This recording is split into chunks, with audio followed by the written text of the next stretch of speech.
In Chicago, you know that all sports rock. The Bears, Hawks, Bulls, Cubs, and Sox. Pick your favorite, you can choose. As long as the Packers lose. For everything you need to know, it's Bill Swerski Sports Talk Chicago.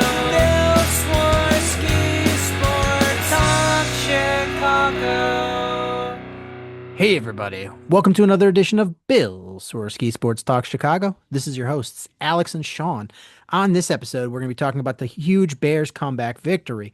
We're going to be talking about the surging Blackhawks, the stumbling Bulls, and maybe a little hot stove talk. But first, I'd like to thank our sponsor, the Rockford Ice Hogs. If you're not familiar with the Rockford Ice Hogs, they're the AHL minor league affiliate of the Chicago Blackhawks. What does that mean for you? You get to see the stars of tomorrow today at family-friendly, affordable prices.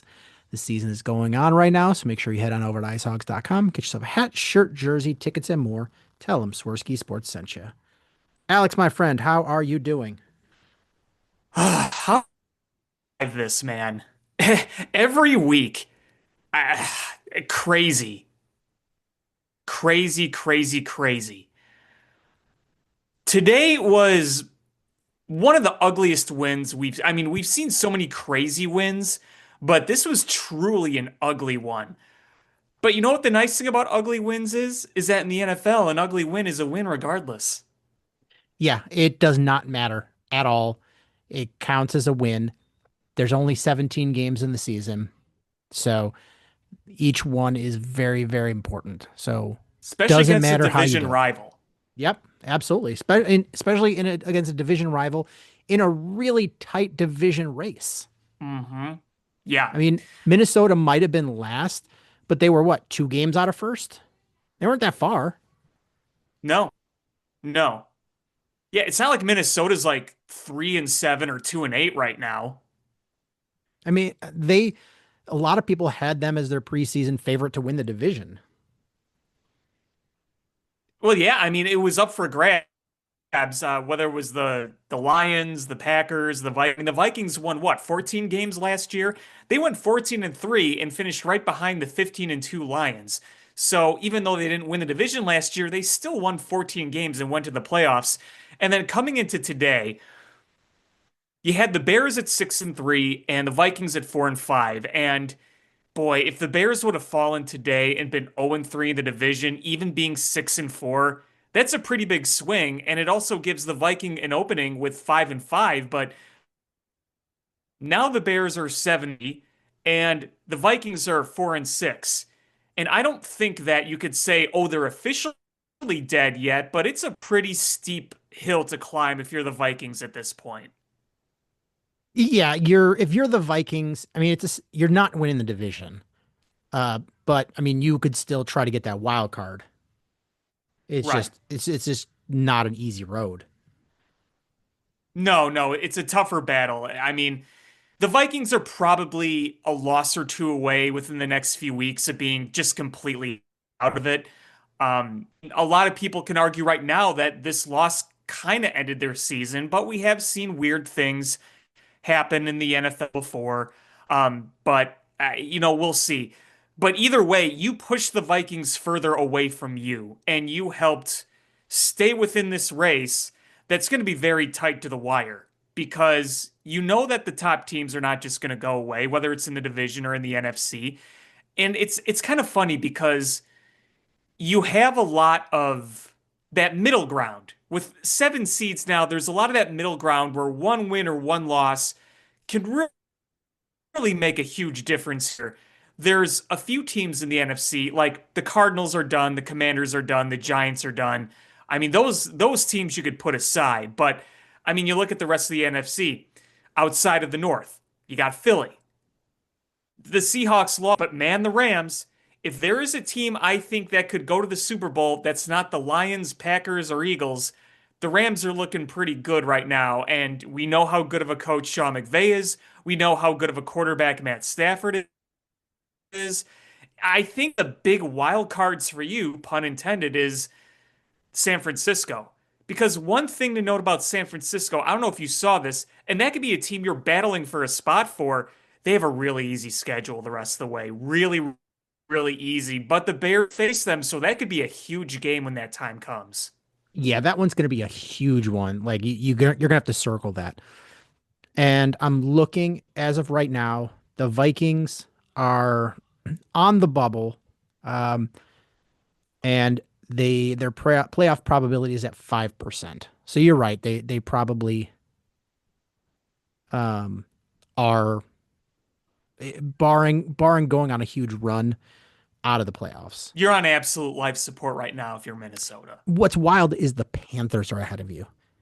That team is a wild team. They're not good at all.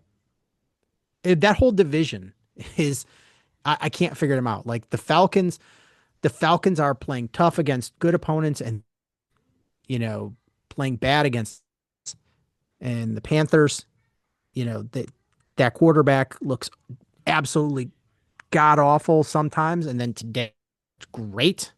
Um it's the NFL, man.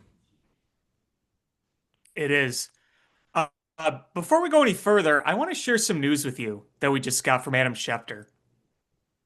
This could be huge. You know who we're playing next week, right? Is their quarterback hurt? So this is per Adam Schefter. The initial concern is that Aaron Rodgers has, in the words of one source, a slight break in his left wrist.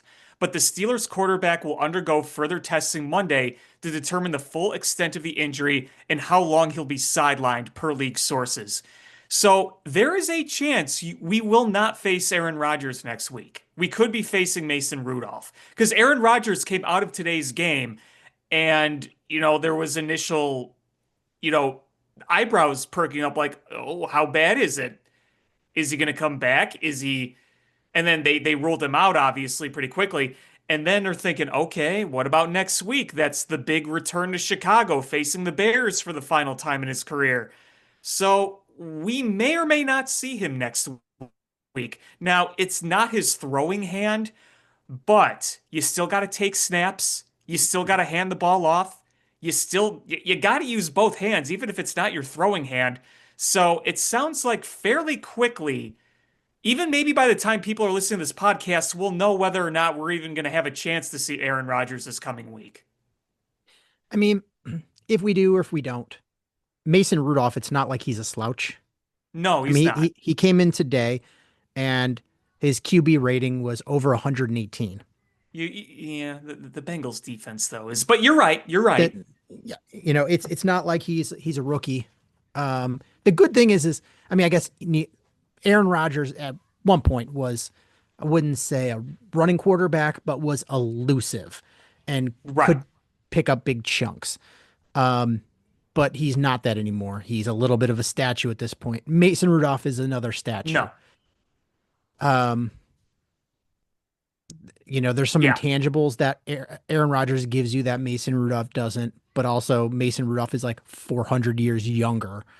Um, That's the but thing. He's got more stamina at this point because I think if you were going to beat Aaron Rodgers next week, you'd almost just want to wear him down because I think if you're ahead late, the stamina that he once had to come back just isn't the same. yeah, but so today, uh, it um it was like a mirror of the first game. I don't know, maybe not. It's the Bears dominated this most of this game and just weren't putting up touchdowns. Um, the the first game they couldn't run the ball. They but today they had some success running the ball. Um, there was just some drops, some missed penalties, and and they just weren't converting to get field goals to touchdowns, and they were driving the ball, um, and then just some absolute mental gaffes at the end and missed penalties at the end that allowed the Vikings to get back into this. Um, Well, there's one thing I gotta say right off the bat about this game is goal look at the number of times Caleb Williams was blitzed today. Did you see that stat? Oh, he was blitzed on the regular, which is weird because he usually does pretty well against the blitz. They Right. uh they saw something on the tape and they were going after him. Right. And I mean, I think they were picking up the blitz fine, but you saw that that line was having a little trouble holding it off. And Caleb, he made some incredible escapes today. There was that one Dennis Savard like spinorama where he was able to keep that drive alive. I believe that was on the touchdown drive. But the problem today for me was just putting too much air on a number of those passes. And what I see when I watch Caleb is when he's throwing the fastball down the middle, he's right on the money. When he's trying to put the touch on the ball, that's where there's issues. It's like he puts a little too much loft and air on it. Now, what can we say again this week, like we've said many weeks? He didn't turn the ball over. You protected the football, Caleb and your running backs. I just think there were times where he just blatantly overthrew and you wanted it back. You definitely wanted it back. But he also made a few great plays with his legs. He made a few good fastball throws. Some were caught, some weren't. Uh, More drop passes today. more drops. Is it possible? Is it just possible that Williams is just throwing those balls really, really freaking hard? Because I figure Uh, it out. No, we said give Luther Burden the ball, and he had two drops today. yeah, I mean, he wasn't the only one with drops. DJ Moore with the big drop. Um, but Yeah, that was. Ugh. uh I'm sure that factors into it. I've heard Tom Brady talk about it before that you with your throw, you help the receiver catch the ball with your throw. And um and it's almost he almost talked about it like he's throwing that thing in there to melt into your hands like but hot, hot knife and butter. um, where it's like you put it in there so perfectly you can't drop it. And sometimes those ones that are too soft, they're easy to drop. Too hard, easy to drop. You've got to get it, Goldilocks it. And um, you know, during the broadcast today, Tom Brady was talking about JJ McCarthy, but saying essentially, uh, that touch comes with experience. So maybe Caleb picks that up better as he goes along, but he's getting better and better every week, regardless of what the stats look like today. His stats would have looked better um, had had he not had those drops, but um, his ability to escape sacks helped him immensely today. Yes. Yeah. Um, I do think his reads looked fine today. It was just a matter of execution. There was one or two plays where he could have taken a check down and he didn't, but I think for the most part his reads were fine. yeah, yeah. I mean, that's part of that progress Hmm. is growth is not linear. That's Right. what we all have to recognize. Right. And if if we take this Caleb and compare him to this Caleb this point last year, night and day difference. And I'm not one of those people that talked shit. He needed to be better, but we all recognize the limitations and handcuffs that he was given last year with the offensive coordinator situation and the head coach situation. But the growth is there, and we're seeing this team better. And we are more than halfway through this season. And this is the first game the Bears didn't score at least 21 points. So, Yeah, you're right. uh, That they were the last team in the NFL by weeks to to score less than 21 points. Yeah. They were one short of 20, two short of 21. Yeah, So had close, but no cigar. Cairo Santos not missed that kick, this that streak continues. So yeah, there's a lot of things that they have to work on, and even in the locker room talk, uh, if you listen to it again, Ben Johnson was like, saying that they got to be better, but he was happy for the win. Hmm. Yeah, there's a lot of things that they need to clean up, but they're not like these massive things where they've got to right the ship. It is it is some fine tuning, like Hmm. dropping passes. Okay, getting a little more touch on balls. That deep ball. Okay, um, I think he's just got to learn on those deep balls to just put a little air on it and let the receiver run under it. And Yeah. there's times when you rifle it in. There's times you've got to put some air under it, and he's just got to figure that out. Um, him throwing in the in the middle of the field, just chef's kiss. Like Hmm. you can't tell me that between the hash marks anywhere down the field that you feel more confident than with any quarterback in the league than Caleb. Like that touch is there. It's on the outside the hash lines that Yeah. he Yeah. he struggles a little bit. Um, you see incorporation of the tight end in this offense a lot more. Um, Little too much Durham Smythe, though, for my liking today in the pass game. But yeah, there was a lot of Durham Smythe. Um, but the one thing I just won't understand is on those short yardage situations, why is Kyle Monungai not in? What is going on? I wish I could just run into Ben Johnson and it, I can ask him. you'd run into Ben Johnson, ask him, all of a sudden you'd look up, oh, your face is gone. He just ate it off. That wouldn't shock me. I'm glad you brought that up because I wanted to bring up some of the play calling today. There were a few instances where I thought it was a little bizarre. There were several instances where I was just like, what are we doing? Like, do you remember the opening drive of the second half? And you're driving, dinking, you're dunking. You got angry pushes from Roma Dunze and Cole Kmet, who had a really nice game today. Credit to Cole Kmet.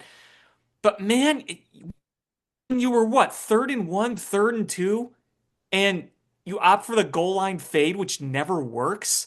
Just get the first down, man. I don't, and I know there was a misfade that power jets Travis Homer.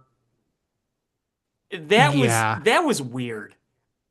I think that was being a little too cute there. Did you notice that Ben Johnson implemented Tyson Bagent as a decoy a few times? It did You work on know, the Monungai run it that one worked on the time, but first time, but on the second time, mhm. there was no, you know, I don't think there was a decoy. I mean, that time I don't think they were fooled that time. The first time they didn't know what to expect, and you caught them flat-footed. The second time Yes. they were like, okay, I'm not worried about this, and um and so you did yourself a disservice. And because remember, you're going up against Brian Flores, and he's one of the best defensive minds in football. I mentioned the blitzing, 78% of the dropbacks. And, you can look at the things the Bears offense did and didn't do today, and some of that you got to give a lot of credit to Brian Flores. He's a fantastic defensive mind, and I hope he gets out of the division soon. I would like him to get another head coaching job again. Uh, they held Lamar Jackson to 176 yards last week. So, Brian Flores isn't stupid. So some of those things were just a little bizarre to me. You know what else kind of bothered me? How many times today did we see that same play to Monungai where Caleb drops back, hands the ball off to him, and goes on the right side. And he did it several times on first down, and the Bears ended up losing yards. I feel like that happened way more times than I would have liked to have it happened today. Yeah, the Bears O line struggled a little bit with with run blocking today. Mhm. We saw Dahlman have some good struggle. Uh, and um, so there was definitely, but it was significantly better than in week one. It So we was. have to compare, and that's the nice part about playing these division opponents twice is you have a marker that you can compare yourself to from the first game to the second game. So the Bears have now the Vikings are the first team that they played both times. So you can Mhm. compare that week one to this. And Caleb looked better. Still struggled, but that that defense of the Vikings, they're not fooling him. They might cause havoc and make him roll out and uncomfortable on throws, but they're not fooling him, which is a good thing. And there were a lot of plays that where he either missed a throw or guy just dropped a throw, or the pressure caused disruption in the timing. But those those routes, guys were open. Guys were open. Um, so I feel good if they were to have to play him. I mean, very unlikely that they'd have to play him again. But if they had to play him a third time, I I think Ben could figure this out and get a second win out of this. Yeah, I mean, one thing that I really did like today was you were able to pick up some third downs on short game. So you were able to run for a few first downs. You had a QB sneak that was really, really nice, which is why it was annoying that they didn't just do that on that opening drive in the second quarter, because it really felt like you could have put the game away right there. And you kept the door open because of that. The other thing, too, was do you remember the drive where they went three and out? And it was right before the Vikings had that big punt return, and then they made it what was it, a one score game? They made it a 6 point game. Yep. And it was three passes. They didn't run once. I'm like, why aren't you running the ball there? Yeah, the play calling was still wonky today. Like, um, the scheme, Ben Johnson's schemes are great. Hmm. And overall, this offense is light years better than it was last year. I mean, Yes. like this might be this, and this is by far an unfinished product. This might be the best offense I've ever seen with the Bears, except maybe 85, um, where you had an absolute just jacked offensive line and the greatest running back in the history of the NFL.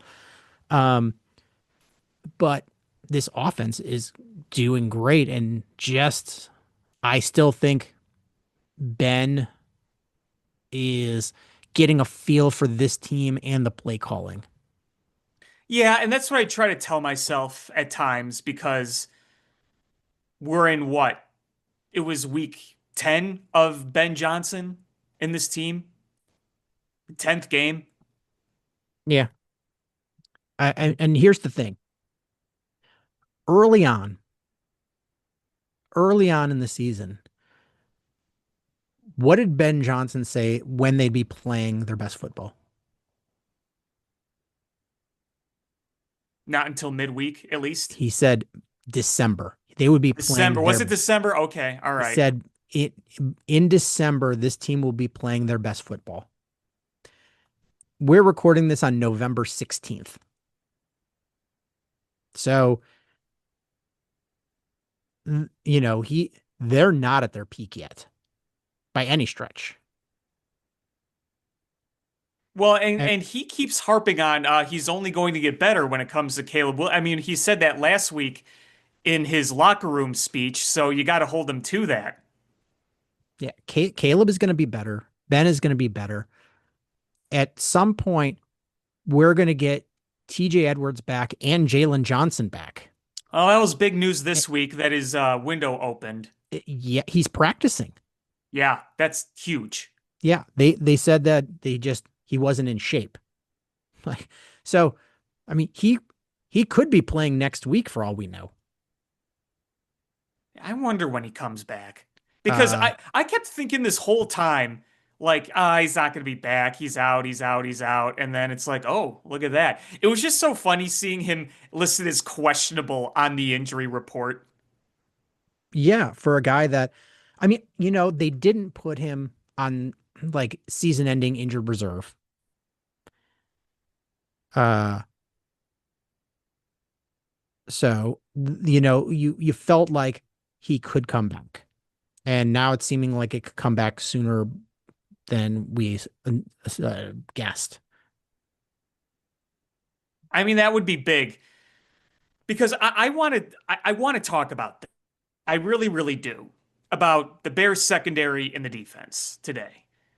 I think that's a good transition into that. Okay. Can we be real for a sec?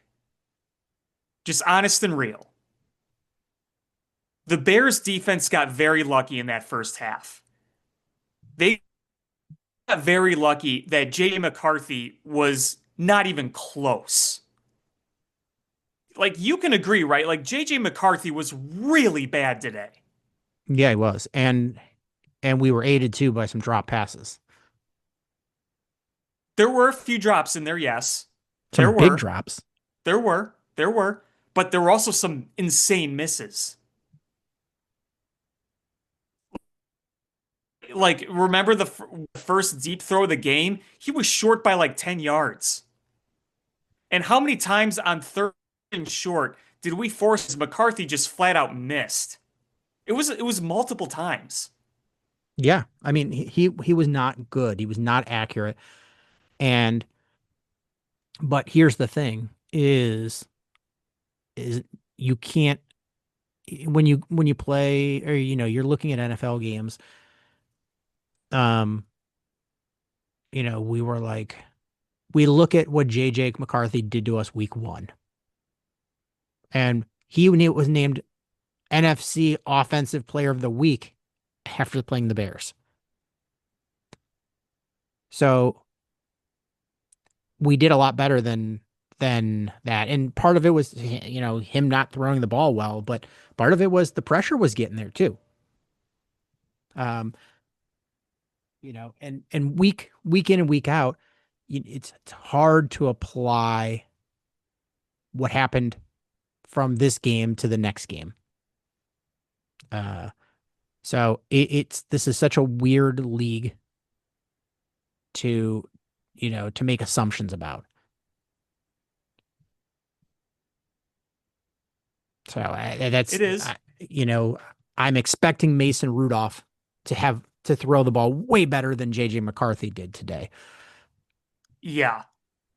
And when we play the Packers, I absolutely expect Jordan Love to throw the ball better. And when we play the Eagles, I expect significantly better throws than what we saw today.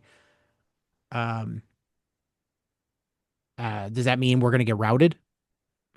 Maybe, maybe not. Who knows? Um, but the NFL, man, it's funny how parity happens. It is. Like, And, that's not me saying like it's going to be doomed to go in the future because hopefully you get some of your big, I mean, you get TJ Edwards back, like you said. If you get Jalen Johnson, you get Kyler Gordon back at some point. Like those are three huge additions. It's just really, really hard when you have to rely on your backups and your backups out there on a number of occasions. yeah, and I don't know where the progress is with Kyler Gordon, but he's eligible to return next week. He's Yeah. missed his four So we'll games. see how that I have goes. no idea if he's anywhere near ready to go. Just he's if he's healthy, he's able to return because you're required to Right. miss 4 games. That's So he IR. missed, Yep. yes. So he Right. missed week 8, 9, 10, and 11. So week 12 is Right. next week. Um, so he is eligible to return. Jalen Johnson is eligible to return, and we'll see where he is. Um, when he starts, because he practiced this week. I mean, that's the crazy part is, um, he practiced on Friday. It was a limited practice, but he practiced. Um, yeah, TJ Edwards did not practice. Jade Walker didn't practice because he's got that concussion. Um, and then uh they haven't opened Kyler Gordon's practice window yet, but they can open that at any time because they opened Jalen Johnson's and then suddenly he's out practicing. Right. Right. Yeah, I mean, you're gonna want those guys back when this schedule gets really, really, and you're facing some big offenses. And Yeah. I don't want to completely rip the defense either because they did some plays today. That Nashawn Wright pick in the end zone, that was a thing of beauty. I mean, you got two picks. There should have been another pick. Uh, Yeah. Tyreek Stevenson, um, who got injured in the game. Uh, Yeah, because Brisker bumped into him, wasn't it, Brisker? yeah, and essentially knocked out the ball. That should have been a third interception. Yeah. And who knows, if you get that ball at midfield and you bring it back a little bit, you could have closed the game out right there. But, you know, yeah. Yeah. So I mean, here's the thing about the defense. Are they not playing great? Yes. But here's the difference between what we saw a couple years ago versus now, where we were just miserable about it. They're a lot better at stopping the run. When you can't stop the run as a defense, man, it makes for a really long day. Really long. It is like there's no knockout punches. That is it is essentially, just trial by fire. And what happens when you can't stop the run is the clock keeps going. They control the whole quarter. You offense doesn't get a chance. Your defense gets exhausted, and you have to be perfect on offense to counter strike with no room for error. When your pass defense is bad, usually they'll score fairly quickly and you get the ball back. Your defense isn't exhausted and you go out there. It's like when two knockout artists in boxing are just fighting it out and knocking each other down and getting right back up versus one guy just getting, pummeled and waiting for a miracle shot to win. It's they've been able to stop the run even when they haven't, like those first couple weeks when it was a little bit tough. uh they were not those huge gashes, but then they've seemed to shore things up for the most part, and they're stopping the run. um and that's a huge, huge, huge difference. That the pass rush is getting better. Still not great, but once you get Better some than guys it was the healthy, first few weeks. yeah, once you get some guys healthy in the cornerback room and you're not playing with scrubs, um, you're going to start getting coverage sacks. That's what's going to Hmm. happen. Um, but I mean, you held Aaron Jones to under 100 yards and under 4.5 yards a carry. Um, and you held Justin Jefferson to 61 yards receiving, JJ McCarthy to 150 yards passing. I mean, this stat line: 16 to 32, 150 yards, one touchdown, two interceptions. Those are uh, Justin Fields numbers. Oof. Too soon. So yeah, I mean that's the difference is this defense has been able to stop the run, and at least be pretty effective at it. They definitely need to be better. Oh, and they've also gotten turnovers. When when the Bears defenses, we've seen some bad ones. They can't stop the run. They're not getting turnovers. This defense is opportunistic. They're getting turnovers. And They are. They are. there's a lot of things you can shit talk Ryan Poles about, but he's been pretty good about cornerbacks. And he's got a type and they work. It's long guys. And Nashawn Wright, that's how he got that interception. He was long and athletic. And I think he lulled JJ McCarthy into thinking he had that ball, and it wasn't a badly thrown ball. It was a really good interception. Well, and not only was that a great play, that was his former team that cut him back in April. So that had to feel really good for Yeah. him. Oh, I'm sure. I'm sure. And I want to make a point that you said about stopping the run because they have done a pretty good job of that overall in the last few weeks. Today they did gash you in a little bit at the beginning, but then once you were able to take a lead and they were playing from behind, it forced them to throw a bit more. That's when you're able to tighten up on some of the runs they did make. So, for what that's worth, it's just nice that Aaron Jones didn't completely own us this time. That it's so frustrating when he does. I hate him so much. Yeah, no, I mean, he even dropped. I mean, in the first or second drive, whatever it was, when they got a field goal, Jones had a hand on it in the end zone, couldn't haul it in. It wasn't an easy catch, but I'm like, man, that would have been so Bears if he would have caught that ball. You know what ball I'm talking about, right? Early in the Mm-hmm. game. Yeah. Yep. The one in the end So, zone. I mean, and to be fair to Aaron Jones, he's getting up there in age in terms of being a running back. So he's been in the league a few years, and maybe in prime Aaron Jones does make that play. But um, what was nice about the second half was you were able to sustain a bit more of that pressure, like you alluded to. I I don't want to say it's good by any means, but at least it's a bit more noticeable than it was early on. And I'm hoping too that once you get guys healthier, like when Kyler Gordon comes back, you could do a bit more of those nickel blitzes, and you're able to mix in a little bit of that because I really think that in order for this Bears team to get legit pass rush, you just need to blitz more. You don't have the horses to get the sustainable pass rush without blitzing. So once you get more guys healthy, and when you get into situations where you're third and four, third and five, that's where I would love to just try to bring the house there. When you have a bit more personnel out there.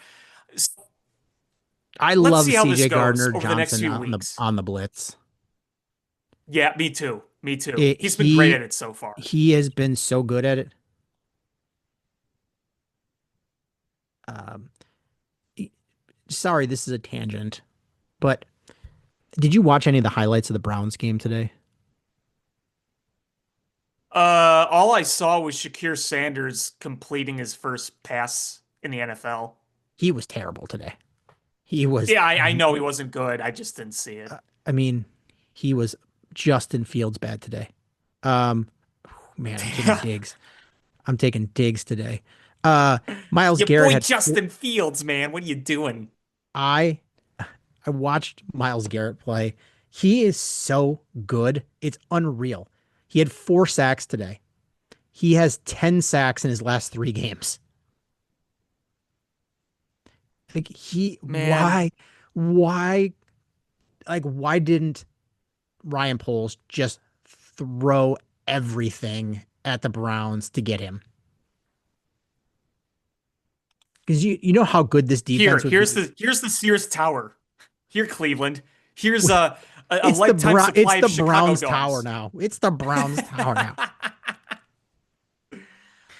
Could Uh, you imagine if you just plugged him in there on Dennis Allen's defense?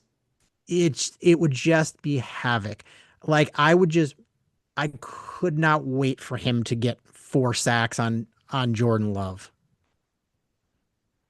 Man, it just stinks that he's going to be rotting on that team, and you know he's going to be causing havoc when he plays the Bears in a month or so.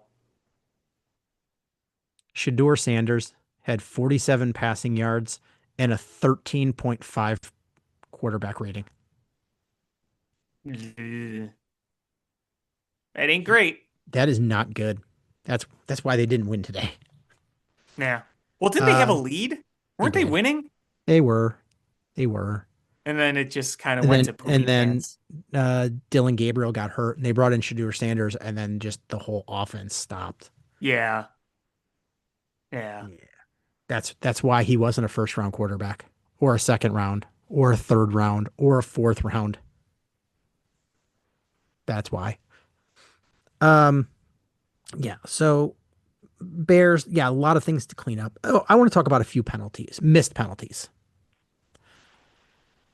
Um There was the one where the official was staring right at the play and Munungai got face masked. Bad. A bad face mask. And they Yeah. didn't call it. And I think the Bears probably score a touchdown on that instead of a field goal on because they did drive because 15 yards, they continue the drive. That was frustrating. The other one was on that big punt return that led to the first Vikings touchdown. There was early on, like within 3 yards of the punt catch, there was a block in the back and a hold. Both missed, absolutely missed on the Gunners. Like right, it wasn't even like it was deep in the play. It was really early on where that should have been. And I'm like screaming my head off, like holding a block in the back. Call one of them. Call one of them. And I think had that happened, the Vikings don't score there, and the Bears have a much easier victory. This game was a very close game score wise. The Bears had to come back, but it wasn't that close of a game. If you watch the game, the Bears outside the last few minutes just really dominated that game. The one nice thing is that there was no call against the Bears where like they didn't get tacked for some BS pass interference. They didn't get tacked for some controversial roughing the passer, even though Caleb Williams took a hit that looked like could have been roughing the passer. The Bears didn't get, there were missed calls, but the Bears didn't get that big backbreaking missed call where it was like missed call as in something was called against them that it shouldn't have been. That feels like the first time we've seen that this year because there were, all things considering, the refs swallowed their whistles today. There was not a ton called. No, no, there weren't. Yeah, there was nothing atrocious called against the Bears. There were just a Uh, few misses. yeah, I mean that false start on Theo Benedette, it was a false start. I've Yeah. seen I've seen the Chiefs not get that call game in and game out. Um, but it was. Um, and uh so nothing terrible called against them, but those two misses were just they were terrible. Those were terrible misses. Like especially the face mask. Like literally that's the back judge was looking I mean they paused it. He's staring right at Monungai's head getting yanked backwards and nothing. That flag didn't even reach for the flag. Um so that was frustrating. But when looking back at this game, I think the things to take away are uh you know got to get more pressure. Um, closing out games on offense, got to get in rhythm better. Like you, even off the scripted plays, you weren't in rhythm. Oh, it was a disaster early on. And boy, did Roma Dunze make a big save on that exchange fumble between Caleb and DeAndre Swift. Yeah, and I don't even know who's responsible for that one. Um, it probably is on both of them. I mean, did he think that maybe it was some sort of play action or some RPO and he wasn't expecting the ball and he's just like, "Oh, I am supposed to get the ball." I'm assuming that DeAndre thought it was an RPO and was going to take the ball back, um, because the defender was right there and Caleb was actually giving it to him. So Hmm. somewhere there was that miscommunication, and Rome did save the day there. Yeah, that was huge. That because you Um, could have been staring down a 10-0 deficit right off the bat. yeah. What else? What else needs to be cleaned up? The mental gaffes. Got to catch the ball. Balls have if they hit you in the hands, they got to be caught. We see we see week in and week out our opponents. I mean, not this week. Most week in week out, we see our opponents making anything that touches their hands, they're catching it. Even if it's some crazy circus catch, they're making it. We're having guys drop wide open passes that hit them in the numbers. Those have to get cleaned up. But I think mostly it is figuring out the rhythm of the offensive play calling scheme. And um, you know, I'm not saying Ben Johnson's predictable because he's not, and that scheme is good. For the most part, his play calling is better than anything we've seen in Chicago in a long time. And I watched some of these other games, and like I watched that Dolphins game this morning, and I'm literally like my wife was sitting next to me for part of it, and I'm calling out Mike McDaniel's plays. Like, watch, this is he's gonna do this here. Watch, like pause it. I'm like, this guy is gonna do this, and this guy's gonna do that. And like, boom, it Mike McDaniel's play calling is predictable. Uh, Ben Johnson has a pattern. I'm not saying predictable. He has a pattern. There'll be a drive at some point where he doesn't the whole drive, he doesn't pass. He's going to run that entire drive. He does it every Hmm. week. And you sort of figure like those things out. And uh I don't know if he's doing it because it's working or if he's doing it to try to lull you into um bringing everybody up so he can do something else. But he's done that most games is that drive where it's just all runs. Well, we saw that. I believe it was ironically after that drive I talked about earlier when they pass, 3 and out punted. Then they got the ball back. I think that was the drive Cairo Santos missed the field goal where it was really run heavy. And it actually got you, I mean, it got you into field goal range and the field goal wasn't converted, but it did work. Yeah. So but you know, it is refreshing though because Ben Johnson is a good play caller and his schemes. How many times have we talked about uh the Bears not being able to scheme guys open and having good receivers and they just can't get open? And now you watch guys are open all the damn time. Yeah, I It's mean it's it's crazy. hell lot better than we've seen before. That is for sure. That is for sure. Can we talk a little bit about the special teams today? Yeah. So they were a villain and then they were a hero at the end. Did you have Devin Duvernay being essentially the hero No, on your bingo card? I did not. That excellent return to set it up. And then, here we are back with the Cairo Santos discussion because early on you're thinking, oh, he's made his kicks. He made a 54-yarder today.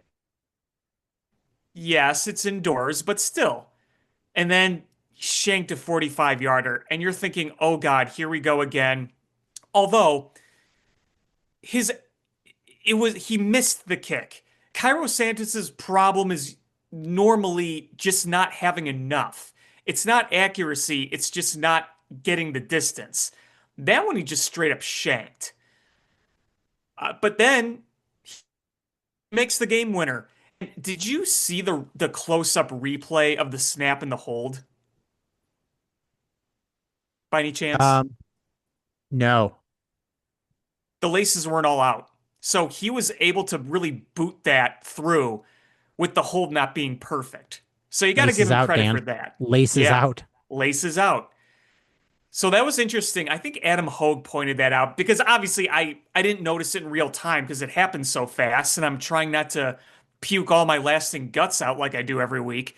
But because that kick, it it was trailing a little bit to the left, and then it kind of curled back in. It was in kind of a sinker too. So it wasn't like a straight all on down the middle kick, but it was good enough. And with the laces not being completely out, the fact that he was able to power that through, you got to give him credit there. And I get it, man. It's that leg is not very strong anymore. And it was never a super strong leg to begin with. And you're seeing guys kick 60 yarders. And I understand being weary. You didn't kick last week because you were worried about him at Soldier Field. And that is cause for concern, in my opinion, when you're playing outdoors at Soldier Field. But I say this too, just warning people, calling for Moody. Moody's got a stronger leg. He's been a hero before for the Bears. Do I think he's a slam dunk improvement? No, because he's been inconsistent with accuracy. So I'm just kind of racking my brain on this whole Cairo Santos thing because last week I was pretty much like, yeah, I think you need to move on. This week you missed a bad field goal, but you made a game winner and several others. So he's probably bought himself a little more time. Hopefully your offense can improve where you don't have to worry about him making kicks as much, but it still does matter. There, here's the thing about Jake Moody is I know Chicagoans have the worst memory as far as kickers go. Like that is something we are bad at. Um, there's a reason that Jake Moody is riding our practice squad and not somebody's starting kicker. Right, nobody's taken him yet. And he was fired from his job for being atrocious. And you know, the thing about kickers is it's like they don't lose the ability to kick. It's a mental thing. And I mean, it's got to be hard to just sit there all game long and then suddenly be brought in and have to kick this between these two, 15 feet wide metal poles from 50 something yards away. And everybody's counting on you. Like that just got to be stressful going Oh from yeah. just sitting there doing nothing, being cold to having to come in and kick.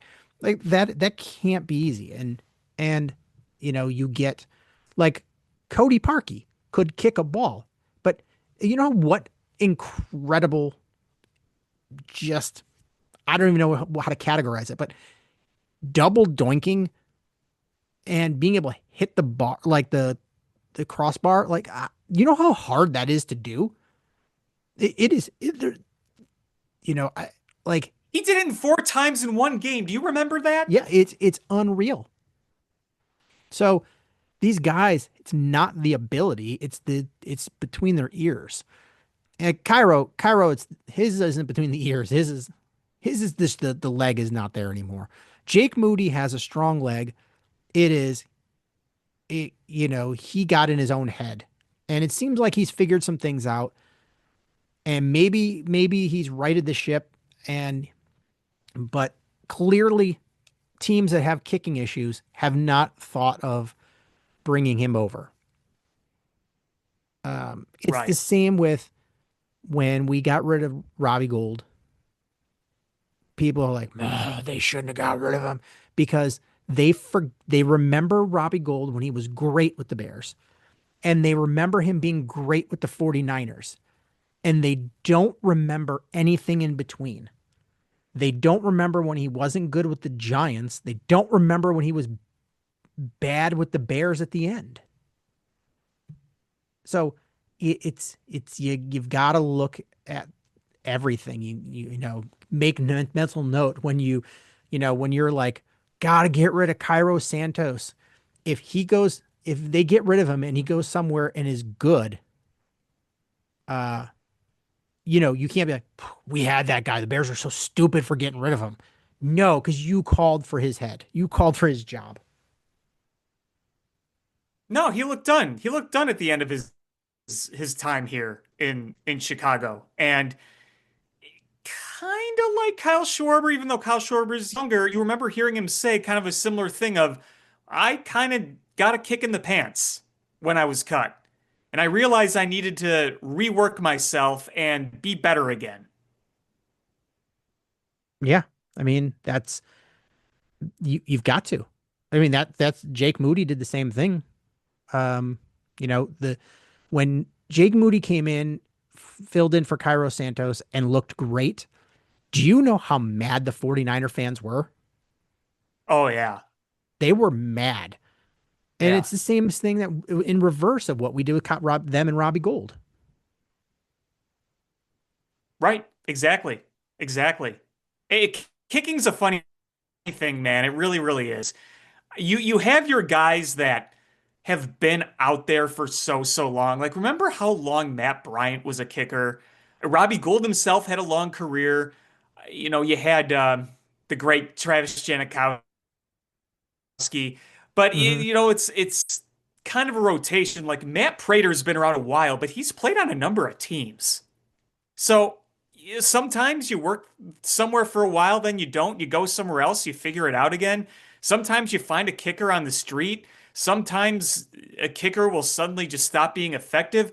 It really is a funny thing, kicking is. And I think that going forward, it's going to be kind of a roller coaster with the kicking situation because you're coming up on bad weather Soldier Field and you're going to have some big games at Soldier Field. And you might be playing like you did last week against the Giants, where you're like, it's technically in range, but do we really trust Cairo Santos?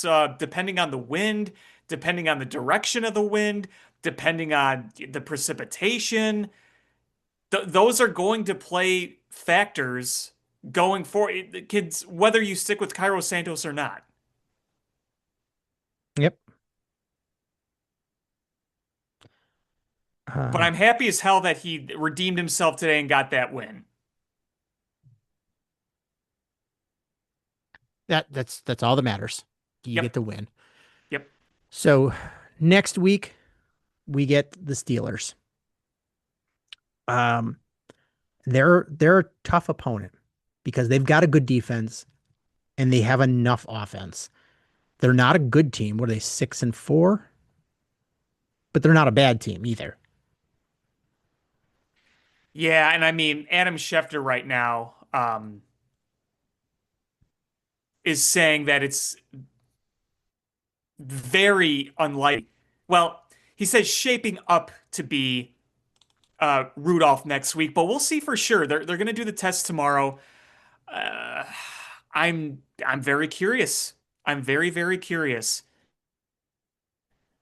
I I don't I know. have I have a feeling he's going to try to play. Oh, I'm sure he will, but if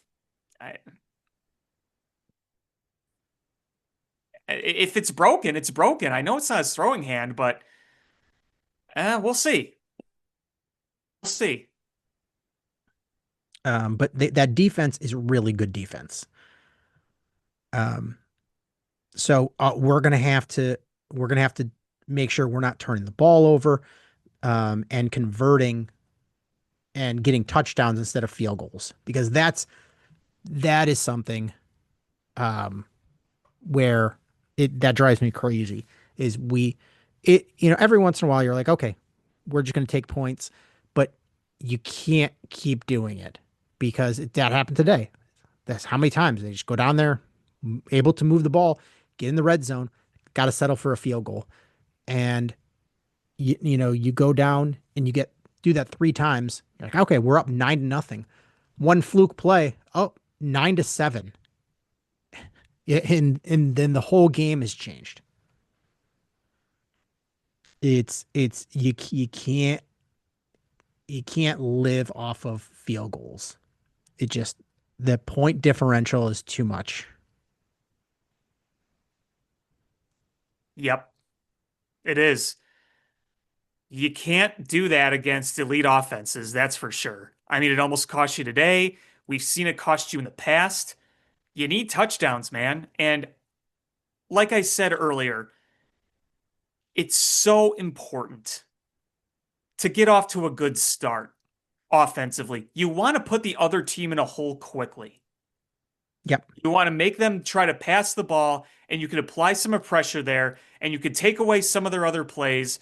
And with this Pittsburgh team, you want to do that because whether it's Mason or Aaron Rodgers, you still have some big time names on that offense too. DK Metcalf is one of the better ones out there. They got weapons. Yeah. They're able to run the ball well. Um, but uh, their losses this year, they lost to a Seahawks team that's pretty darn good. That Seahawks team is playing pretty Hmm. well. They they beat the Patriots, who surprisingly have been one of the best teams in the AFC. They beat the Vikings, who beat you once. They they smashed the Browns. Um, they lost against the Bengals. Uh, that was That was a um, crazy game. You remember that one? that was the Joe Flacco going off game, Uh-huh. Where Joe Flacco threw for like 350 yards and three touchdowns. Um, they they lost to the Packers. They beat the Colts. That was a big statement win. But then they got trounced by the Chargers and then bounced back today and won. So I mean, I really think you need to watch that Chargers tape because I don't love the Chargers. The Chargers remind me a lot of the Bears. They're except much more conservative and run Are you oriented than saying the you don't Bears. love the Bears? How dare No, you? no. I just they think the Chargers is weird. Um, but you look at that game and you made Aaron Rodgers' life hard. Um, he was under 50% passing. He had two interceptions. He was sacked a bunch of times. He was hit a bunch of times. Um, their running game, they had average 5 yards a carry in running, but uh, you were able to get to Aaron Rodgers, and I think that's the thing you have to do is you know rattle the quarterback and contain the run. Just don't Hmm. give up any big plays. Yep. But that the defense, you've got to figure that out because they've got a pretty good defense. Well, when Watt is out there, that is a weapon among weapons. Yep, absolutely. Um, absolutely. I mean, Hayward out there is um it's funny. Watt didn't really do anything today. He had one tackle, and it was for a loss. And that's about it. The um oh sorry, I was looking at the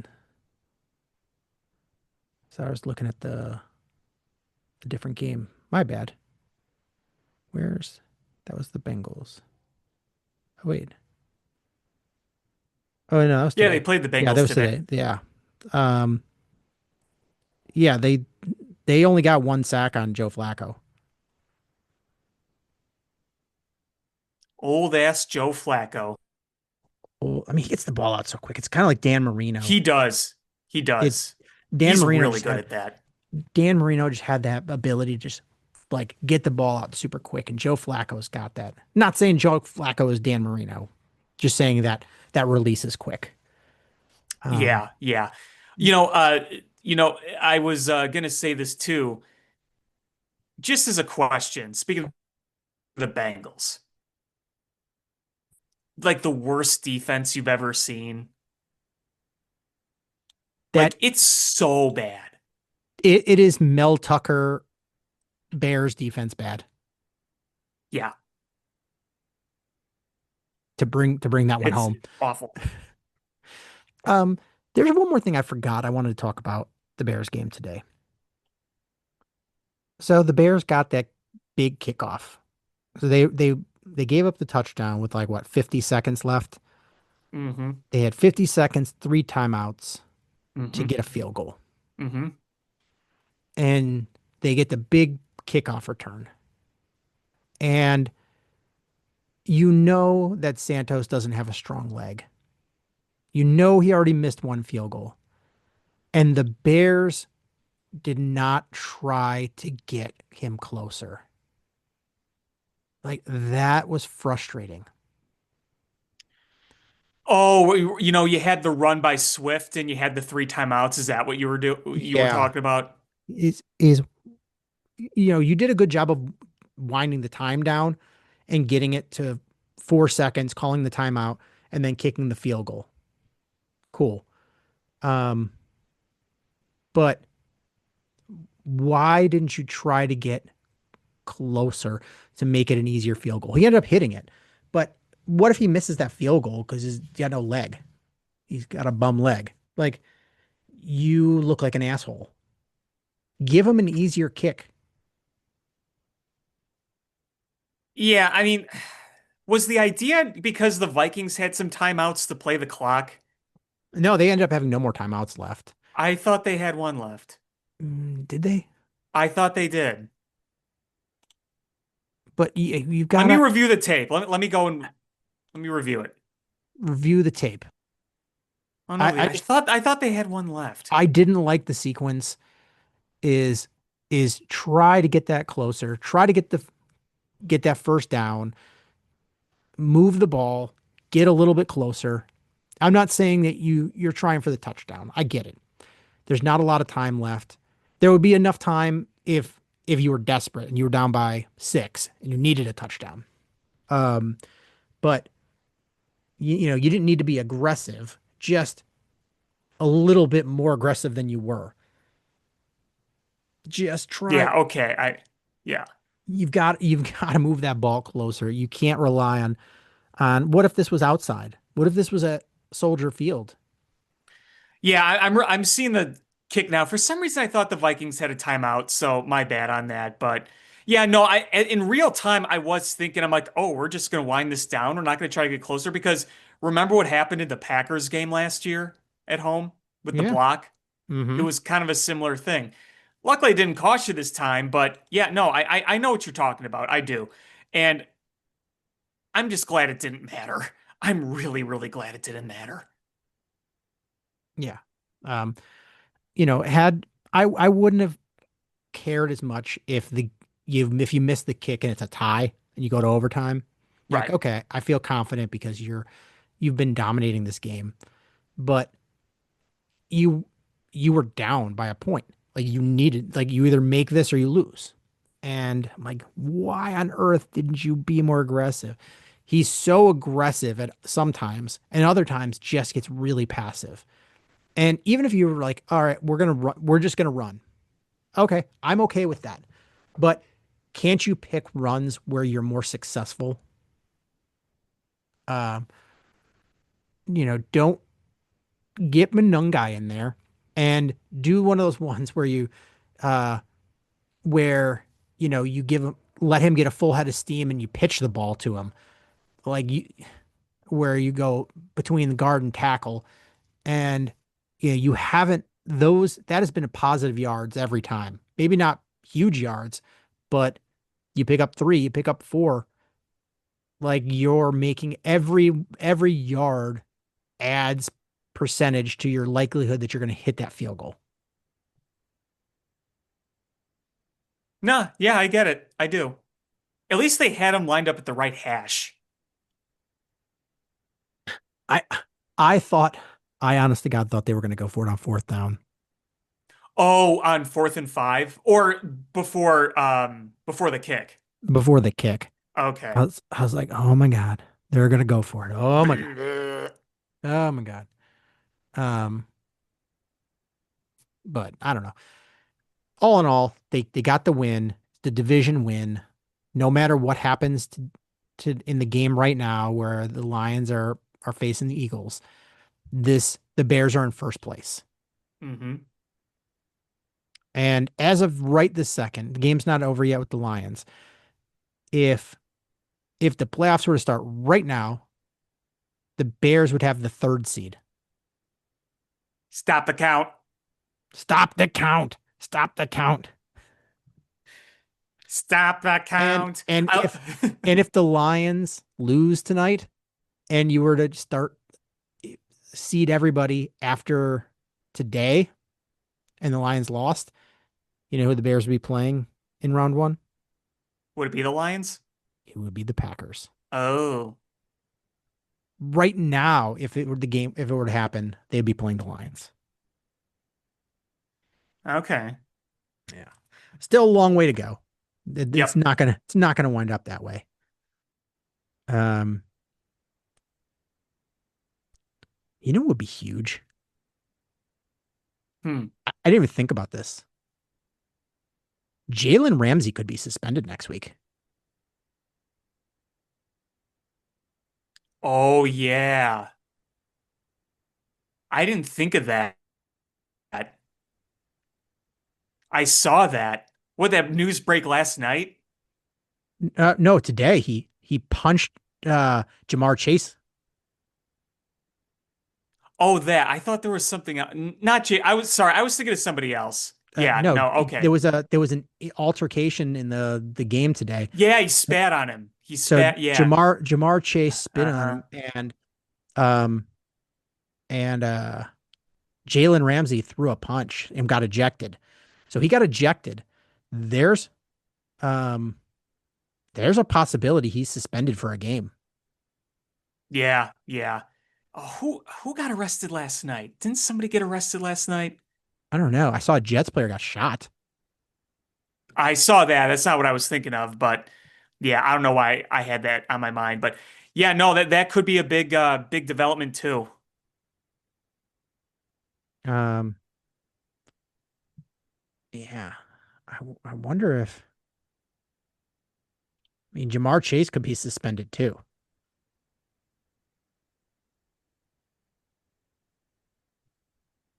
Who knows? Man, the Eagles offense looks like Dookie. Yeah. Yeah, here this is from Newsweek. Steelers Jalen Ramsey ejected for throwing punch could face suspension. That would be I mean, when huge. that happens, yeah. I mean, he's a Hall of Fame type player. Did you hear Tom Brady talking about CJ Gardner Johnson today? No, I didn't. He was like, they were like, oh, you know, listen, they brought CJ Gardner Johnson and he's been great in you know the blitzes. And he's like, yeah, and he's such a kind defensive player with nothing but nice things to say. Hmm. Oh, I did hear that. Yeah, I did hear that. I did. That I was cracking up. He knows CJ Gardner Johnson he will get in your head. Uh I mean that guy could make Mother Teresa want to fist fight him. I don't know what it is he says either. Like what could you possibly say that makes so many grown ass adults want to fight you during a game? I don't break my Kit Kats. I mean, I've heard NFL players mic'd up before and like okay, you know, when they start getting crazier, it's like that's kind of funny. Like Lyle Alzado talking about different ways. He's like, I'm gonna rip your arms off and beat you to death with it. You're like, okay, that's just funny. Um, but like, what could CJ Gardner Johnson say that just makes people fight him? I don't know. God, I wish nobody will say what it is. Like, what is it? What are those words? Candy corn is the best candy out there. I don't Maybe he like just says peanut butter cups. he just says a bunch of hot takes. I'm glad Han shot Greedo. Sean Hotman's face gets all red, steam comes out of his ears. I I I jump in my car and start driving down to the field like I'm the water boy. What? The security guard at House Hall. Hang on. There appears to be a meatball trying to get through the gates. Uh, uh, you, you just see him snapping purple crayons, and George comes running in the locker room, throwing him in a hammer lock. You Got son of a a lot bitch! of purple crayons. Snap, snap, snap. Uh, Now that would be cause for George to discipline him. he put him over his lap and spank him. Some old timey punishment. He's like, I'm gonna put you over my knee. Now sit in the corner and think about what you did, young man. He makes him wear a dunce cap. Like Do I have this to get the stupid mother pointy hat. paddle? He Soap in pulls the out mouth. the paddle and spanks his butt. And he counts there and he's like, that's a 1. That's a 2. That's a 3. Did you learn your lesson, young man? Uh, oh my God. Whatever he says, man, really gets under people's skins. Oh But you man. know what? You tolerate him when he's on your team, right? Yeah, that's the thing. He like he he's been a savior for this team because they needed him. They've absolutely needed him. They've just been decimated otherwise. Uh and you're not winning these games otherwise. And I have a question for you, and this can spark something I wanted to discuss. Uh Mm-hmm. all right. Put put the put the last regime into the this year's team. So the Eberflus coaching staff. Mm-hmm. Um, Mm-hmm. how many wins do the Bears have right now? 2 or 3 at the most. That's what I'd say. Maybe.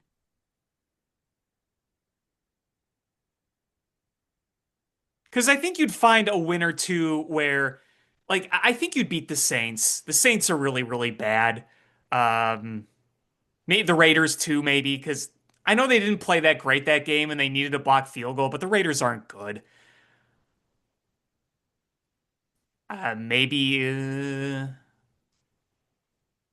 Maybe another win in there. I mean, the Giants aren't good, obviously.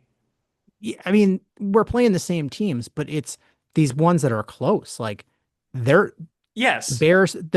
We talked about Eberflus snatching defeat from the jaws of victory. Mm-hmm. This team, good, bad, or otherwise, they're learning how to win. And Eberflus didn't have Right. that at all. So, No, no. like, he would have found a way to win. I'm saying he's probably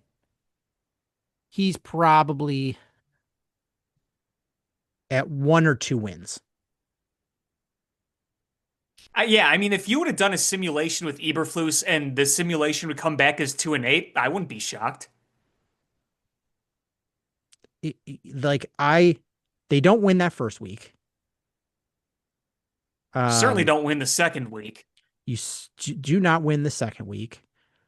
Um, you beat the Cowboys because you beat them pretty Which is good. ironic because that's who you beat. Yeah.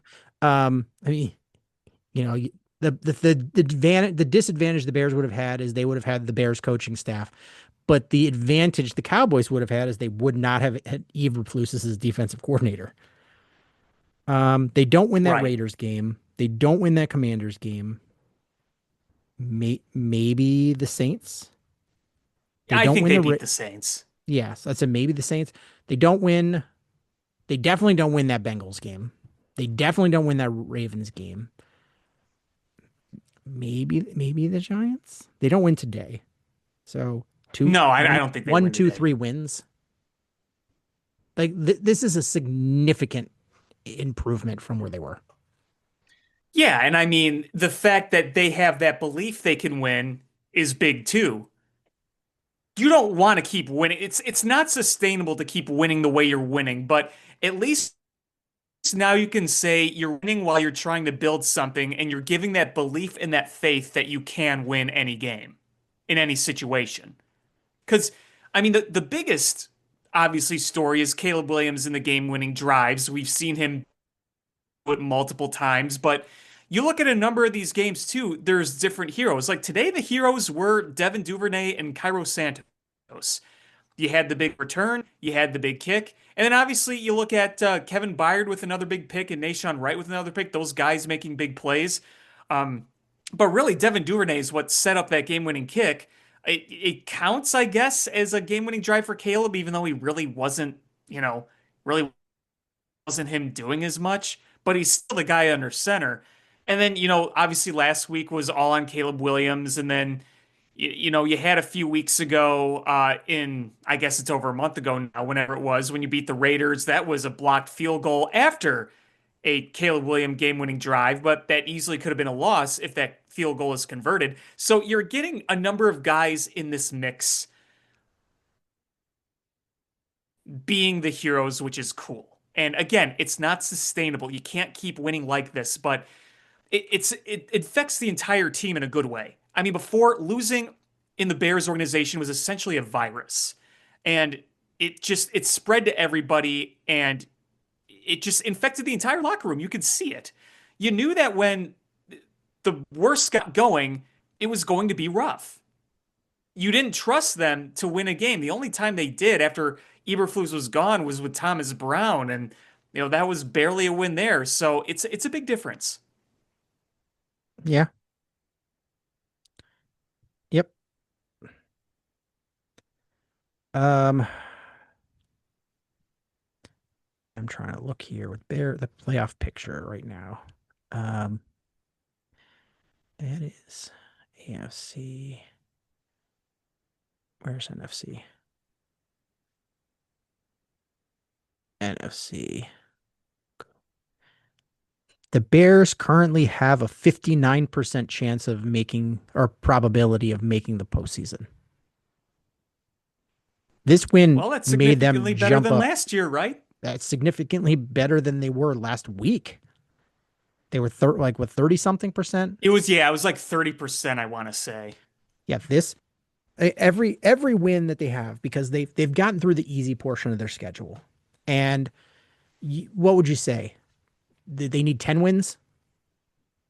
To have a chance, yes.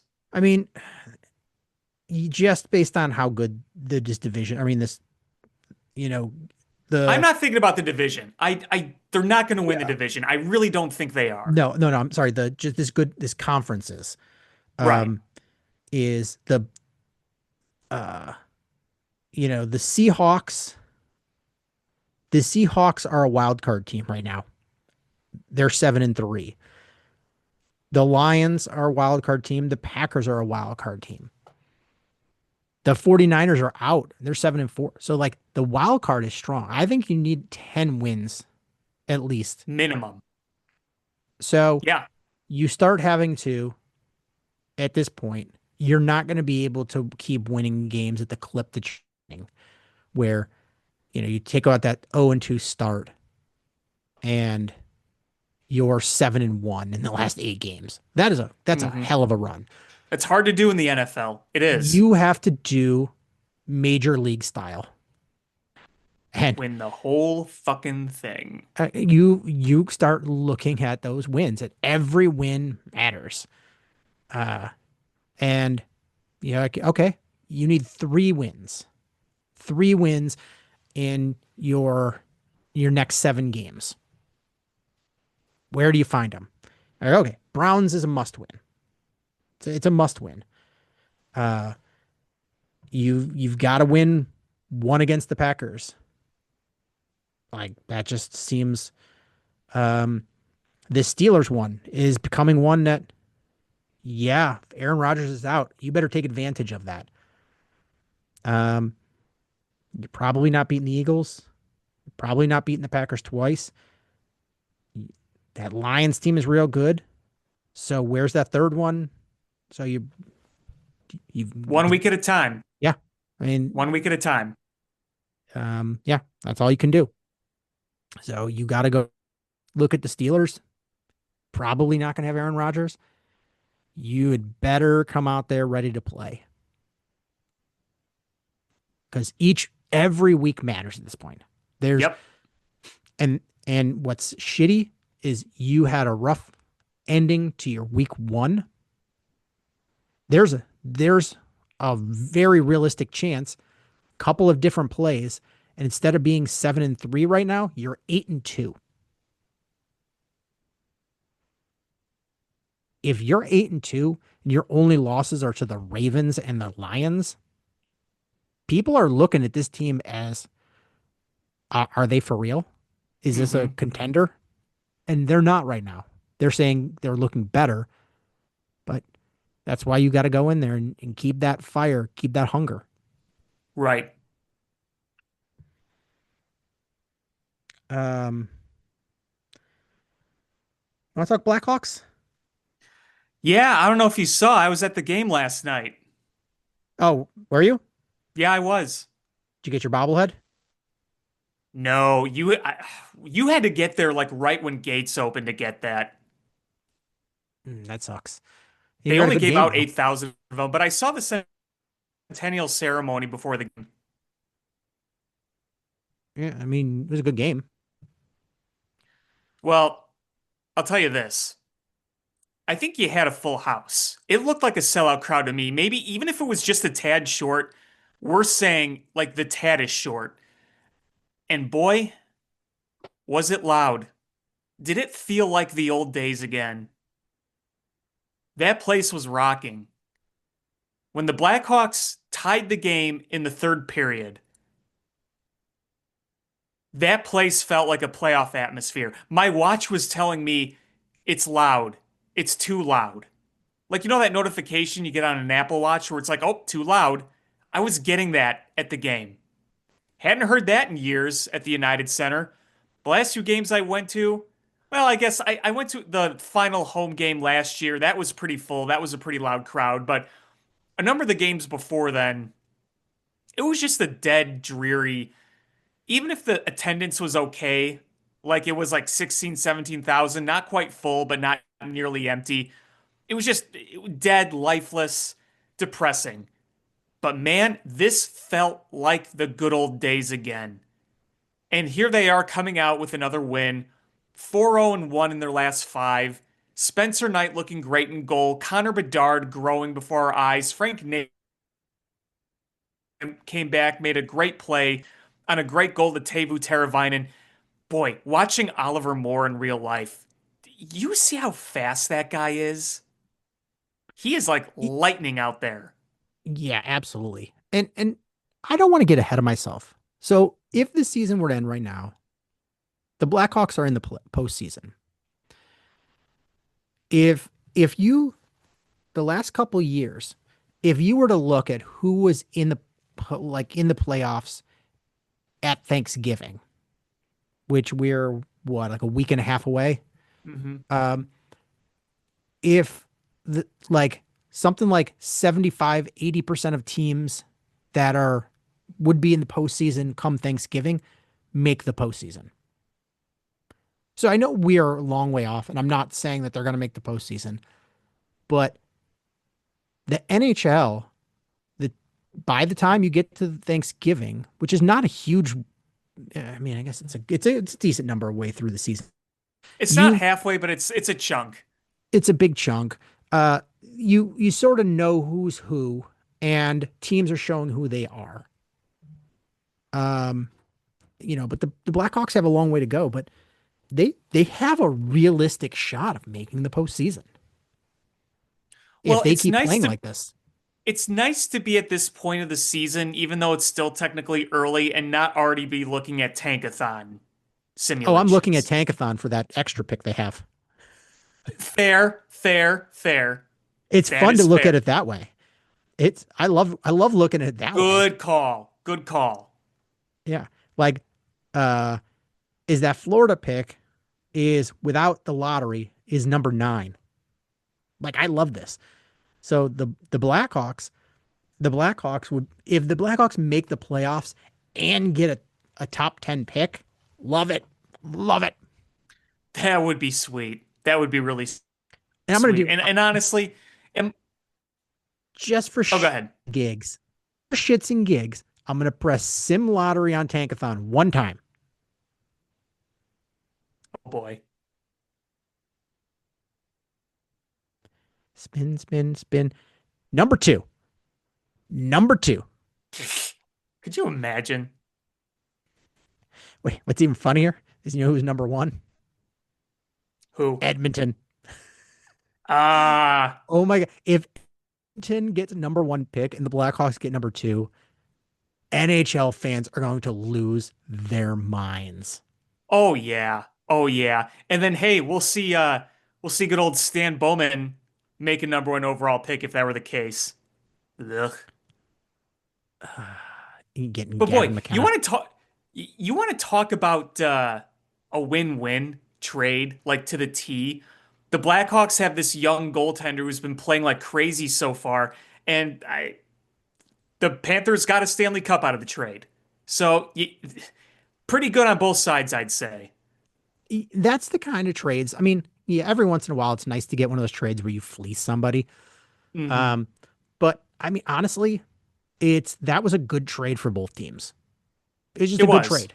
And you're like, okay, when you have good trades, teams teams like trading with you. Okay, you get something you want, I get something I want. We both come out better at the end of it. That's the ideal trade. Um, so that's uh that turned out really well. And if we end up getting, the number 2 pick, I would lose my mind. I would be over the moon about it. I'm not counting on it by any stretch, but uh it would be fun. Oh, it'd be fun. I mean, it would be cool just to be in the mix towards the end. Yes. Well, and not from them being bad. Right. Um I mean, it's fun now. It's like, you know, uh, it's got some new teams down at the bottom. I was tired of seeing the Blackhawks and the Sharks And the uh, Ducks. and the Ducks being down there, and none of those teams have a bottom 5 record right now. No, no, they don't. I mean, hey, look at the man. They've been playing really, really well. Yeah, Anaheim has one of the best records in hockey. San Jose's they're 8-8-3. They're not, but they're not top or bottom 5. Well, look at Celebrini. Him and Celebrini and Bedard are battling up there. I love to see it. I Yeah, love it's to see it. great. Man, can you imagine if we would have won that lottery and gotten Celebrini and Bedard? Oh, that would have been that would have been just absolutely insane. Uh, Hey, beggars but can't be choosers, right? I mean, we got Bedard. We were very lucky to get Bedard. we were very lucky, and I love it. Love it. Yeah. So, I mean, this team has been playing really well. You're seeing the young kids absolutely just grow before your eyes. Uh, it, um, it makes you feel like the plan is working. Yes, you the vision is coming to light. And the crazy part about it is there's still quite a bit of talent outside the big club that, they're going to be Yeah, bringing Nick forward in the Lardis is next couple still of years. down in Rockford. Hmm. I Among mean, others. what, Anton Frondell, Hmm. like you've got guys. And who was it Drew Comesso is the other goalie that you were very high on? Um, Uh-huh. he's still coming. Like You you've gonna need got him though? Oh, you don't, but like if you bring him up and he ends up being good, and you have two good young goalies, that's trade bait. yeah, exactly, exactly. Like it's a good problem to have too many good players. It is. Yeah. You know what was really cool too is last night, it wasn't the cleanest game against the Leafs. They had a lot of giveaways. They weren't very good at winning the faceoff. And you know that those are problems for young teams very, very often, those two types of things. But you definitely see just a better scheme with Blashill at the helm. Is there a lot of work to be done? Yes. Is there things that need to be cleaned up? Obviously, yes. But their PK so far has been really, really good. And I also like when Blashill will clearly put out certain lines where you're like, okay, we have been losing faceoffs in the zone and they've been getting quick shots on the goaltender. Like there was one point where I think the Leafs were in our zone. They won like five straight faceoffs and they just kept peppering the net. And Spencer Knight was able to get them all, but it was just face-off loss. They'd get a shot. Face-off loss. They get a shot. You'd see Jeff Blashill sub out, okay, let's get the quick guys out there so they can get to the puck and maybe speed it out of the zone because we're having trouble clearing. It's little things like that and being able to, accomplish something on special teams where you have such a solidified PK. Those are the little things we just haven't seen for a while. It's good to see. Yeah. Um, Like their it's their PK has been really good lately. Knock on wood. knock on wood indeed. Knock on wood. Yeah, the PK has been good. Um, I will knock on wood and also say I'm past performance, not necessarily applying it to the future. It has been good so far. Um, this team is starting to play up to their potential, and I love it. Yeah, and they've made some really nice strippings of the puck lately too from opponents, and that creates pressures, that creates chances. More of those little things that you like to see. And again, I can't emphasize this enough.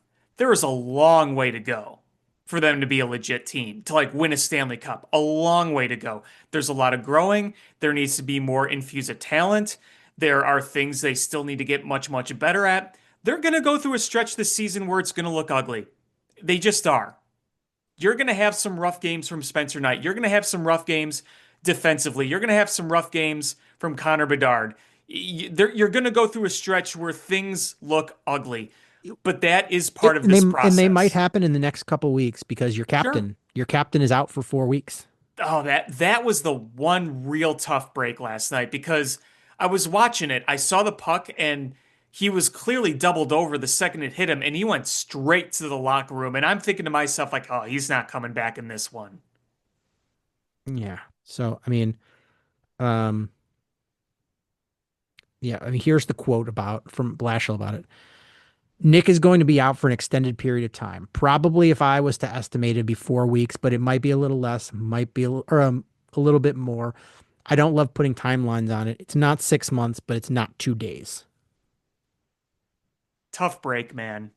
And Um, Nick you know, Foligno might not be like the star scorer on your team, but his leadership and his presence does mean a lot. and Blashill's leaned on him a lot in that bottom six and the Hmm. penalty kill. Yep. Yep. Um, so that's going to be big to overcome. It is. And the Blackhawks have been a little banged up lately because we saw Frank Nazar get hurt. He came back last night. We saw Tyler Bertuzzi get hurt. He was scratched last night. Now you have Nick Foligno hurt. So, it's not like you're yet, and again, knock on wood, you haven't had severe, severe injuries in bulk, but you've had some nagging injuries that you've had to deal with. But that's part of the game. Yeah. So I mean, dad is injured. The kid's got to step up. And you know what? Whether or not they succeed, I have no doubt about that. Um, there's an article on The Athletic, and they're mentioning the injury, and somebody commented, I love the comments because they're ridiculous ones. Doesn't mean anything. He doesn't bring much to the table anymore. Time is now for the youth movement to take over. And somebody responded to him, quote, "Captain means nothing to a team," is certainly a take. Eh, yeah. Uh, So who's are they going to have a de facto captain? I don't think so, but I don't know. They probably just don't have a captain. I captain. John Lackey comes out with a big C on Buttercup's neck. I'm gonna shoot. I'm gonna shoot horse pies out into the goal. I just picture him. He's got like an old style straight stick on Buttercup. He's got skates to the bottom of his cowboy boots. He's still got the spurs attached. Oh, God.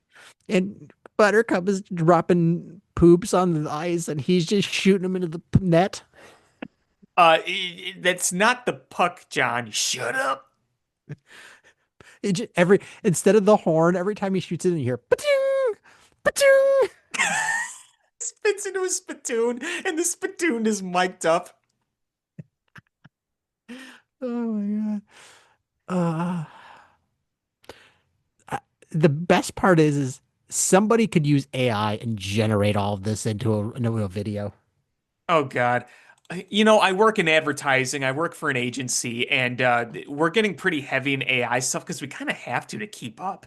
I don't always love AI stuff, but that's part of our job. I know several colleagues who are very, very deep into that. So I would just love to go up to him tomorrow and be like, "Hey, you know what you could make me?" Marty, I just have write that it crock down. pot. It looks like Chet from Weird Science. He's like,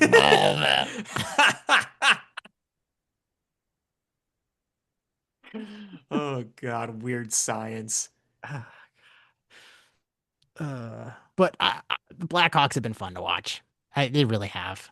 This has been a good season. I like watching the kids come into their own, and Connor Bedard is starting to have a monster season.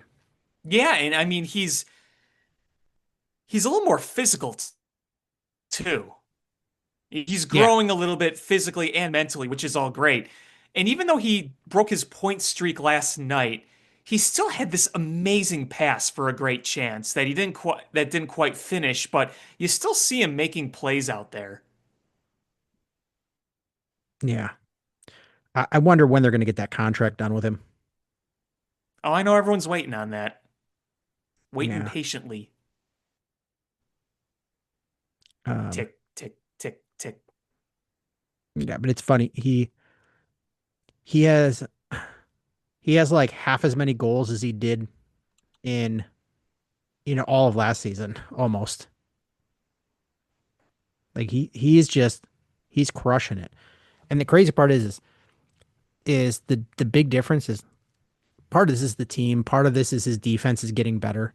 And I know this is a dumb stat that doesn't mean anything anymore, but look at his plus minus I each don't like year. that stat. I don't either. But like I want to try to use it in some positive. Um, is like batting average, runners in scoring position. Like, all right, what can I take away from that? Yeah, just you don't shy away from the moment. It to me, it's saying he's playing more physical. His defense is getting better. The team is getting better. Like when he goes from a big minus number to a plus number, that's just that's just showing me his growth and the team growth. I don't look at it as, if it was, oh, last year he was a plus 25 and this year he's a plus 6, like that doesn't matter. But the fact it's telling me the Blackhawks are a significantly better team and his defense is improving. That's all I want to take away from it. Yeah, yeah, that's fair. That's fair. I will not argue with that or be upset with that. And I love to see it. I mean, the kid's what, 20 years old now? Tw Still can't drink a beer. no, no, he can't. No, he can't. No, he can't. Not quite there yet. Um, should we talk a little Blackhawks here? I mean, sorry, Bulls here. I was gonna say we're gonna talk Blackhawks again. Okay. Yeah, Uh, no, the Bulls. Coming back down to earth. yeah, they're not playing terrible. But No, the, you but know, that yeah, that that Spurs loss was tough. Wemby is just disgusting. That's the difference is like the Bulls are playing a good team game and the plan that they put forward, they're actually following through with where they're trying to build a solid team because they don't have superstars. And it does look much better. Like the product is significantly better. The results maybe not super significant anymore, um uh but not having a superstar really sucks. Um Yeah, it does. It does. I mean, because you see the difference in a close game when the opposition has a Donovan Mitchell or a Wemby. Uh, Pretty significant. Yeah, I mean, and it sucks too. You played good teams here. It's not like you're playing the slouches. Like you lost to the Pistons, you lost to the Spurs, you lost to the Cavs, you lost to the Bucks. Okay, like your schedule has been, with the Sixers and the Knicks um and Knicks couple of times. Like you've played a good tough number of teams, and you got beat bad by the Bucks. But all those other games, and the Pistons got a pretty good one on you. But it's like you should have won that Spurs game. You were in the Cavs game. Um, you got a tough one. The Nuggets coming up. Um, but the Trailblazers are beatable. The Heat is beatable. The Wizards definitely beatable. The Pelicans. So you got an easy stretch coming up here. Hornets, Pacers. Like you could stack these wins again. So they've come back down to earth as far as the record, but I still think they're playing pretty good. And if they can get this Yeah, win they're tonight not against the Jazz, right. They're not playing. yeah, like this team is it's not playing bad. They've run into a rough part of the schedule, and they're not able to capitalize at the end. That the Spurs one, they were up good that whole game, and I was like, That was a bad one. Yeah, and that was at home too. that one was tough, and I I turned off. I was watching bits and pieces of it. And I turned it off, and I was like, oh, they got this one in the bag. And then come back and they lost. I was like, what the hell? That was a tough one. Yeah, that was. Um, so what are you gonna do? It's you get a tough opponent on your schedule, and you got to finish them off. Yep, Um, but Kobe White's back. he is. That's nice to have back. It's another score for you. Yeah, they're not even done with the third quarter, and he's already got 12 points. So it's good to have him back because that bench is consistently putting up points. I mean, tonight they're as we're recording this, I have no idea what's going to happen in the future, but they're up by 4 with 2 minutes left in the third. Um, and from your bench, Kobe White's got 12, Io's got 13, um, Patrick Williams is a waste, and Phillips has 10. Um, so you're getting bench scoring. Yeah, their bench has been very productive. It's helped win them some games earlier. Yep.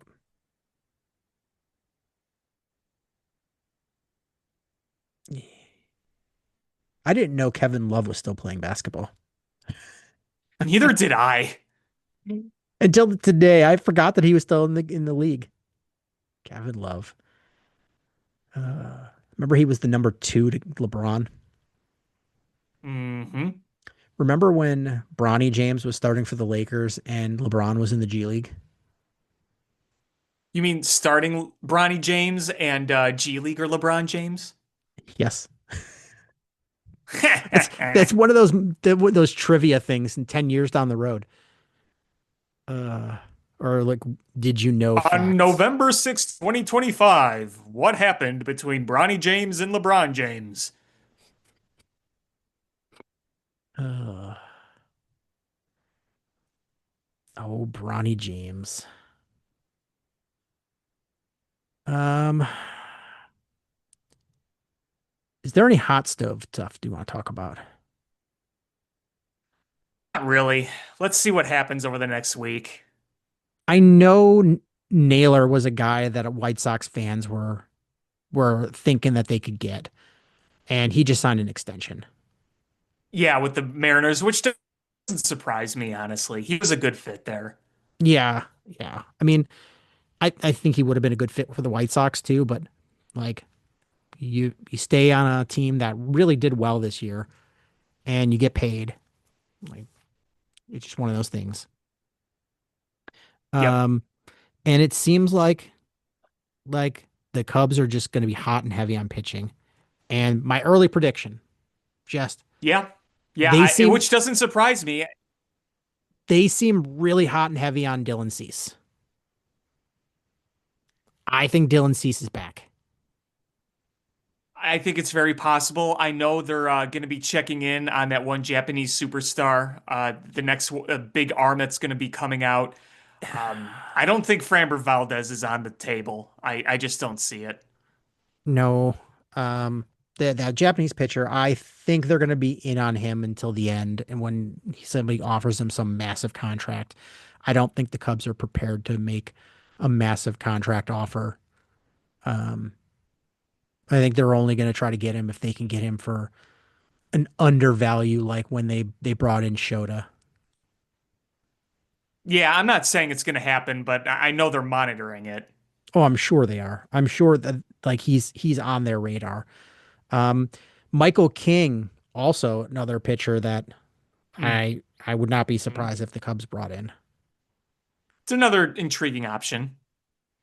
Um, I just think Dylan Cease in this pitching lab with the stuff he has, and I think his stuff will age well.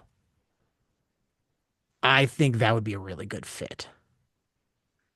Yeah, I mean, and that's kind of where I'm at too. Like, I have mixed feelings on Cease, but I see the fit there. It's a big arm. My only concern is in terms of the Cubs getting him. I've heard rumors about the Astros being hard on him. So we'll see. But hey, isn't it a better environment to pitch here than having to deal with the Crawford boxes? Just saying. Yeah, yeah. I mean, he's from the Chicago farm system. Like, hopefully uh that helps bring him Or in. it's you traded me away, assholes. Um, I see the White Sox are being or Edgar Caro is being linked to the trade market. Got a Um, lot of catchers, so. you do. I I don't know mean if that that's is that legit or is that just them feeling out the market? Maybe it is. I don't know. I don't know. It's we don't know enough about Chris Getz, I think, to pin him down. So I'm Agreed. gonna guess it's right now just a lot of rumors because they had to. I mean, Caro and Teal are both catchers, both great young players, and you've got to give them everyday starts. And I think between the DH spot and the catching spot, you have the opportunity to do that without getting rid of one. And you can alternate who's catching, and keep them both of their bats in the lineup. Like I don't see the need to, but But if they decide that they want to get a veteran catcher, which I don't even think, I think you can carry 3 catchers because one's Yeah, going to you can. DH. You could bring in a veteran catcher, but if they don't want to have a third spot for a catcher, like you can get value for trading for a young catcher, controllable contract. But I think there's too much potential to get in and low cost. Like it seems silly to move on him right now. Yeah, we'll see. I mean, of the two, I think Teal is got to be the guy, but Yeah, I think he's got more upside, yes. I still I don't see the point of getting rid of a young catcher, um, unless you're going to get an absolute haul in a return. Right.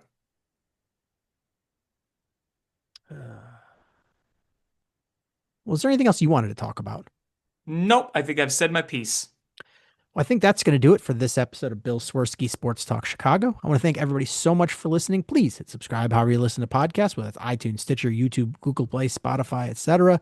Share this podcast with your friends. That's how we grow the show. Follow us on social media at Swerski Sports, Facebook.com/Swerski Sports, SwerskiSports.com, or Swerski_sports_podcast on Instagram, or ShyFanPat2 for Alex on Twitter/X, or AlexanderJPatCreative.com for all the cool stuff that Alex does. And again, thank you so much for listening. And until next time, bear down. Cubs win! What a lucky break! The good Lord wants the Cubs to win! We thank Ditka and God for all they have provided. Cubs win! Cubs win! Cubs win! Oh, I don't want her. You can have her. She's a Packer fan. She can't fit in my van. And she looks like number New Yorkers. Smoking crack is not legal on planes. Bears 31 to -7. The Bears! Oh, when the Bears go bearing down.